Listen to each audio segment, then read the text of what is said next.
नमस्कार दोस्तों। KVS TGT Hindi की श्रृंखला में आपका एक बार फिर से स्वागत करते हुए आज हम लोग पढ़ेंगे बसंत भाग 3 कक्षा 8 का पाठ नंबर 3 बस की यात्रा।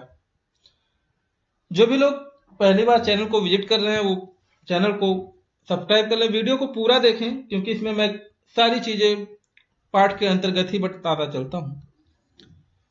उसका कारण यह है कि आपने एक बार पाठ पढ़ा उसके बाद फिर उसके अंतर्गत की चीजें पढ़ी तो आपको डबल मेहनत करने के बाद डबल समय वेस्ट में व्यर्थ चला जाएगा।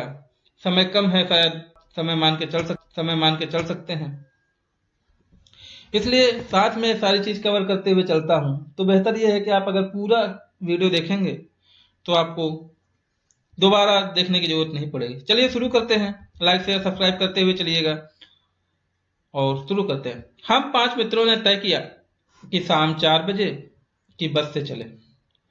पन्ना से इस कंपनी के लिए बस सतना के लिए घंटे भर बाद मिलती है, जो जबलपुर की ट्रेन मिला देती है। 5 मित्र हैं लेखक लोग, कह रहे हैं कि शाम को 4 बजे चलें। पन्ना एक जगह है और सतना भी एक जगह जो कि जबलपुर मध्य प्रदेश के पास है। कह रहे कि वो बस जो है वो पन्ना से चलने के बाद सतना में 1 घंटे के लिए जो है जबलपुर वाली जाने वाली ट्रेन को मिला देती है। सुबह घर पहुंच जाएंगे। उन्होंने सोचा कि सुबह घर पहुंच जाएंगे। हम में से 2 को सुबह काम पर हाजिर होना था, इसलिए वापसी का यही रास्ता अपनाना जरूरी था। कैसे उसमें से 2 लोग ऐसे थे 5 लोगों में से जिनको सुबह ऑफिस जाना था, इसलिए केवल यही एक रास्ता था और वही जरूरी अपनाना था। लोगों ने सलाह दी कि समझदार आदमी इस शाम वाली बस से सफर नहीं करते। क्या रास्ते में डाकू मिलते हैं? नहीं, बस डाकिन है। किसी ने पूछा। किसी ने कहा कि शाम के जो समझदार लोग हैं सफर नहीं करते। तो लेखक महोदय ने पूछ लिया अनायास ही कि क्या रास्ते में डाकू मिलते हैं क्या? कहा नहीं, डाकिन है। बस को देखा तो श्रद्धा उमड़ पड़ी। खूब वयोवृद्ध थी, सदियों के लिए हुए थी, निशान लिए हुए थी। लोग इसलिए इसे सफर नहीं करना चाहते थे कि वृद्धावस्था में इसे कष्ट होगा। बस पूजक के योग्य थी, उस पर सवार कैसे हुआ जा सकता है?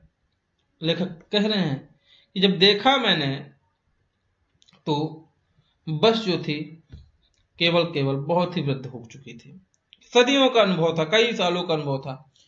तो यही एक कारण था कि लोग इसमें सफर नहीं कर सकते थे। सोचते थे इसको कष्ट होगा, या बस केवल पूजा के योग्य है, इस पे सवार नहीं हुआ जा सकता।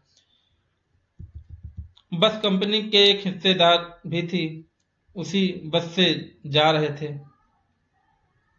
हमने उनसे पूछा, यह बस चलती भी है? वह बोले, चलती क्यों नहीं है जी, अभी चलेगी। हमने कहा, वही तो हम देखना चाहते हैं, अपने आप चलती है यह? हाँ जी, और कैसे चलेगी? तो उसी में कंपनी के एक हिस्सेदार थे, मतलब जो शेयर होल्डर होंगे वो थे, उसी बस से जा रहे थे। तो लेखक ने पूछ लिया कि यह बस चलती भी है? तो उन्होंने कहा, क्यों नहीं चलती है जी, अभी चलेगी। तो लेखक महोदय ने कहा कि हाँ, हम वही तो देखना चाहते हैं कि अपने आप चलती है। तो जो शेयर होल्डर थे, हिस्सेदार थे कंपनी के, उन्होंने कहा हाँ, कैसे चलेगी देखना। गजब हो गया, ऐसी बस अपने आप चलती है। हम आगा पीछा करने लगे। उन्होंने कहा कि गजब हो गया है, बस अपने आप चलती है, बस ऐसे ही। डॉक्टर मित्र ने कहा, डरो मत, चलो, बस अनुभवी है, नई नवेली बसों से ज्यादा विश्वास नहीं है, हमें बेटों की तरह प्यार से गोद में लेकर चलेगी। उनके एक डॉक्टर मित्र थे, कह रहे डरो मत, बस बहुत अनुभवी है, नई नवेली बसों से ज्यादा विश्वसनीय है और बेटों की तरह प्यार में गोद में लेकर के चलती। हम बैठ गए। जो छोड़ने आए थे वे इस तरह देख रहे थे जैसे अंतिम विदा दे रहे हैं। उनकी आंखें कह रही थी, आना जाना तो लगा ही रहता है, आया है सो जाएगा, राजा रंग फकीर। आदमी को कूच करने के लिए एक निमित्त चाहिए। निमित्त मतलब होता है एक प्रकार का अवसर कह सकते हैं, ठीक है, या फिर आप कह सकते हैं लक्ष्य होना चाहिए। निमित्त मतलब एक लक्ष्य अगर आप कहेंगे तो वो ज्यादा ही बेहतर होगा। तो कहना है कि जब वो जो लोग हमें छोड़ने आए थे वो इस तरीके से देख रहे हैं कि जैसे हम लोग अंतिम सफर कर रहे हैं, इसके बाद मिलेंगे नहीं। आंखों से उनकी आंखें कह रही थी कि आना जाना लगा रहता है, जो आया है वो जाएगा, चाहे राजा हो, चाहे रंक हो, चाहे फकीर हो। राजा मतलब राजा होता है, रंक मतलब गरीब आदमी, फकीर का मतलब तो आप जानते हैं। कह रहे हैं आदमी को कूच करने के लिए एक लक्ष्य होना चाहिए। कूच मतलब एक स्थान से दूसरे स्थान तक जाने के लिए। इंजन सचमुच स्टार्ट हो गया, ऐसा जैसे सारी बस ही इंजन है, और हम इंजन के भीतर बैठे हैं। कहना कि जब बस स्टार्ट हुई तो ऐसा लग रहा था कि जैसे हम इंजन के भीतर ही बैठे हैं। कांच बहुत कम बचे थे, जो बचे थे उनसे हमें बचना था। कह रहे कांच जो थे वो बहुत कम थे उसमें, और जो कांच बचे थे उनसे हमें बचना था क्योंकि टूटी थी। हम फौरन खिड़की से दूर सरक गए। इंजन चल रहा था, हमें लग रहा था कि हमारी सीट के नीचे इंजन। कह रहे कि बस का इंजन चल रहा था तो ऐसा लग रहा था कि जैसे जो है हमारी सीट के नीचे ही इंजन लगा हो। बस सचमुच चल पड़ी। हमें लगा कि यह गांधी जी के असहयोग और सविनय अवज्ञा आंदोलन के वक्त अवश्य जवान रही होगी। लेखक के मन में विचार आया जब बस चल पड़ी। उन्होंने सोचा कि ये गांधी जी के असहयोग आंदोलन और सविनय अवज्ञा आंदोलन के समय जवान रही होगी। उसे ट्रेनिंग मिल चुकी थी, हर हिस्सा दूसरे से असहयोग कर रहा था। पूरी बस सविनय अवज्ञा आंदोलन के दौर से गुजर रही थी। कह रहे कि जो है इतनी बूढ़ी हो चुकी थी बस कि जो उसके सारे पुर्जे एक दूसरे से असहयोग कर रहे थे, लेकिन ऐसा लग रहा था कि पूरी बस जो है सविनय अवज्ञा आंदोलन के दौर से गुजर रही है। सीट का बॉडी से असहयोग चल रहा था। कभी लगता सीट बॉडी को छोड़कर आगे निकल गई है, कभी लगता सीट को छोड़कर बॉडी आगे भागी जा रही है। 8-10 मील चलने पर सारे भेदभाव मिट गए। यह समझ में नहीं आता था कि सीट पर हम बैठे हैं या सीट हम पर बैठी। कहने की इतनी बुरी कंडीशन थी बस की कि जो है सीट हिल रही थी, आगे पीछे हो रही थी, कभी उसकी बॉडी हिल रही थी, तो समझ नहीं आ रहा था कि सीट पर हम बैठे हैं या सीट हम पर बैठी। एकाएक बस रुक गई। मालूम हुआ कि पेट्रोल की टंकी में छेद हो गया है। ड्राइवर ने बाल्टी में पेट्रोल निकालकर उसे बगल में रख दिया और नली डालकर इंजन में भेजने लगा। कहने लगे कि एकाएक बस रुक गई तो ये पता चला कि जो है इसकी पेट्रोल वाली टंकी में छेद हो गया है। तो ड्राइवर ने क्या किया कि तुरंत ही जो है उसको निकाल करके पेट्रोल बाल्टी में रखा, और बाल्टी में रखने के बाद जो है उसमें जो है नली डालकर इंजन में भेजने लगा। अब मैं उम्मीद कर रहा था कि थोड़ी देर बाद बस कंपनी के हिस्सेदार इंजन को निकालकर गोद में रख लेंगे और उसे नाली से पेट्रोल पिलाएंगे, जैसे माँ बच्चे के मुंह में दूध की शीशी लगाती है। तो कह रहे हैं कि जो कंपनी के शेयर होल्डर्स थे, जो हिस्सेदार थे, ऐसा हमको लग रहा था कि वो इसका इंजन निकाल के अपनी गोद में रख लेंगे और उसे नली से इस तरीके से पेट्रोल पिलाएंगे जैसे छोटे बच्चों को मम्मी दूध पिलाती है शीशी से। बस की रफ्तार अब 15-20 मील हो गई थी। मुझे उसके किसी हिस्से पर भरोसा नहीं था। अब ब्रेक फेल हो सकता था, स्टीयरिंग टूट सकती है। प्राकृतिक के दृश्य बहुत लुभावने थे। दोनों तरफ हरे भरे पेड़ थे जिन पर पक्षी बैठे थे। कह रहे 15-20 मील हो गई थी उसकी रफ्तार, लेकिन उसके किसी भी हिस्से पर अभी भी मुझे भरोसा नहीं हो रहा था। कह रहे कि कभी भी ब्रेक फेल हो सकता है, स्टीयरिंग जो हैंडल होता है कह सकते हैं वो टूट सकता है। लेकिन प्राकृतिक के जो नज़ारे थे वो बहुत लुभावने थे। हरे भरे पेड़ थे और पक्षी उस पर बैठे थे। मैं हर पेड़ को अपना दुश्मन समझ रहा था। जो भी पेड़ आता डर लगता है बस इससे टकराएगी, वह निकल जाता तो दूसरे पेड़ का इंतजार करता है। झील दिखती तो सोचता कि इसमें बस गोता लगा जाएगी।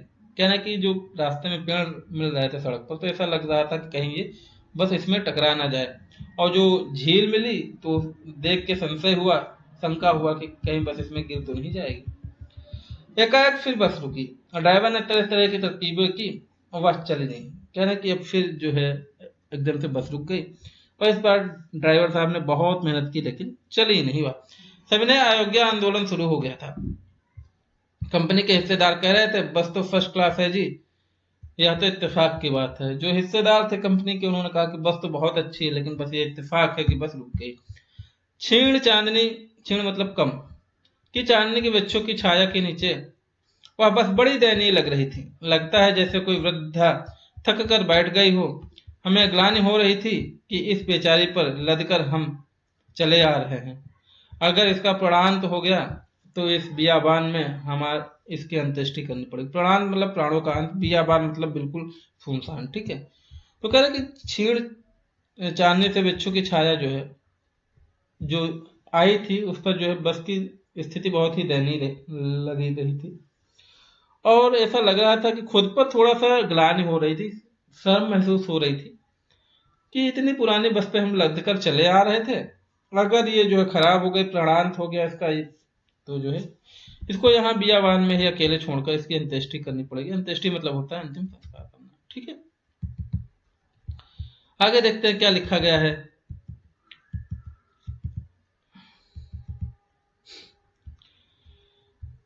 हिस्सेदार साहब ने इंजन खोला और कुछ सुधारा, बस आगे चली। उसकी चाल और कम हो गई थी। कहने लगे जो हिस्सेदार साहब थे उन्होंने बस के इंजन को खोला और कुछ उसमें सुधार किया, बस आगे चली, लेकिन उस बस की चाल कम हो गई थी, धीमे धीमे कम होती जाती। धीरे धीरे वृद्धा की आंखों की ज्योति जाने लगी। कहने लगे जो बस थी उसकी लाइट कमजोर होने लगी थी, कम होने लगी थी। चांदनी में रास्ता टटोल कर वह रेंग रही थी। आगे या पीछे से कोई गाड़ी आती दिखती तो वह एकदम किनारे खड़ी हो जाती और कहती निकल जाओ बेटी, अपनी तो वह उम्र ही नहीं रही। तो लेखक महोदय कह रहे हैं बस की जो मनोदशा है वो बयां कर रहे हैं कि एकदम से लाइट खराब हो चुकी थी, कम हो रही थी। ऐसा लग रहा था कि वो जो है रास्ते में बस धीरे धीरे आगे बढ़ रही हैं, और कहते अगर कोई बहुत तेज गाड़ी आती तो एक साइड में खड़ी हो जाती और ऐसा कहती कि निकल जाओ बेटी, अपनी तो उम्र ही नहीं थी। एक पुलिया के ऊपर पहुंचे ही थे कि टायर फिस करके बैठ गया। वह बहुत जोर से हिलकर थम गई। अगर स्पीड में होती तो उछलकर नाले में गिर जाती। लेखक महोदय बता रहे हैं कि एक चढ़ाई थी, पुलिया के ऊपर जैसे ही पहुंची तो टायर से हवा निकल गई और वो एकदम से हिली और थम गई। कह रहे हैं अगर ज्यादा स्पीड होती तो नाले में गिर जाती। मैंने उस कंपनी के हिस्सेदार की तरफ पहली बार श्रद्धा भाव से देखा।